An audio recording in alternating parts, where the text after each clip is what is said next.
وللضوء بوصلته التي تشير دائما إلى تامرة، هذا الاسم الذي سافر بنا إلى كل الجهات بلا أي جواز للسفر.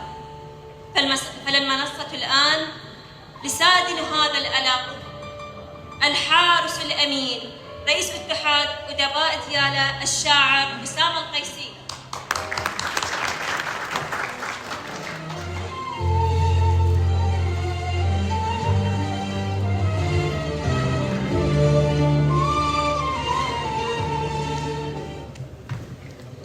السادة الحضور، مساء الخير. السيد الدكتور عمر الكروي رئيس مجلس محافظة ديالى المحترم، السيد الدكتور عمر السراي الأمين العام لاتحاد الأدباء والكتاب في العراق المحترم، الدكتور فاضل التميمي رئيس اللجنة العلمية لمؤتمر تامرة المحترم، السادة أعضاء المجلس المركزي المحترمون، الضيوف الأعزاء جميعكم أهلا وسهلا بكم.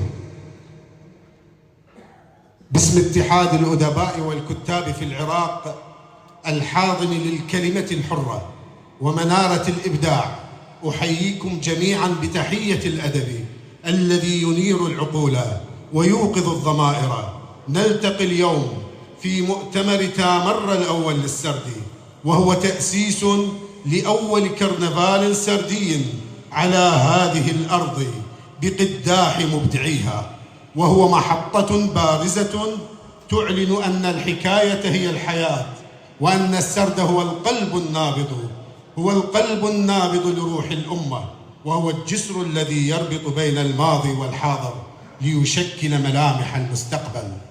تامر هذا الاسم الذي يتوهج في الذاكرة العراقية يحكي عن بساتين البرتقال التي تفوح بعبق الأرض، وعن نهر ديالى الذي يسري كنبض الحكايات في وجدان أبناء هذه الأرض الطيبة.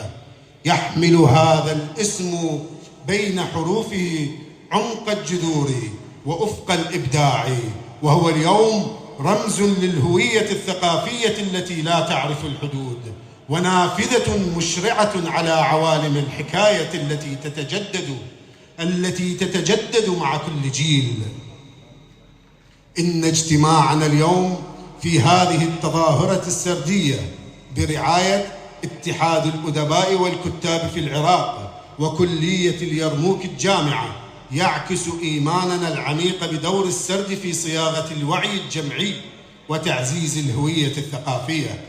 لقد جعلنا من هذا المؤتمر قلبا نابضا لمشروعنا الثقافي، لأننا ندرك أن السرد ليس فقط فنا، بل هو قوة تعيد تشكيل العالم وتضيء دروب التغيير والإبداع. أيها الأحبة، ديالى الأرض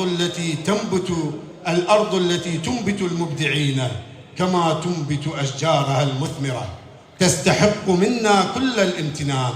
تحية لأدبائها ومبدعيها الذين نقشوا أسماءهم في ذاكرة العراق، فسلاما سليمان البكري، وسلاما سعد محمد رحيم، وسلاما محي الدين زنقنة، وسلاما حسين البعقوبي، وسلاما أمل مطر، وسلاما عبد المجيد لطفي، وكل من لم يذكر اسمه هنا ولكنه حاضر بإبداعه.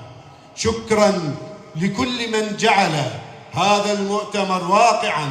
كلية اليرموك الجامعة، اتحادنا البهي، حارس الكلمة، النائب مضر الكروي، غرفة تجارة بعقوبة، نقابة الفنانين العراقيين فرع ديالى، جمعية المصورين فرع ديالى، ودار الشهيد سلام الثقافي الشريك الأجمل.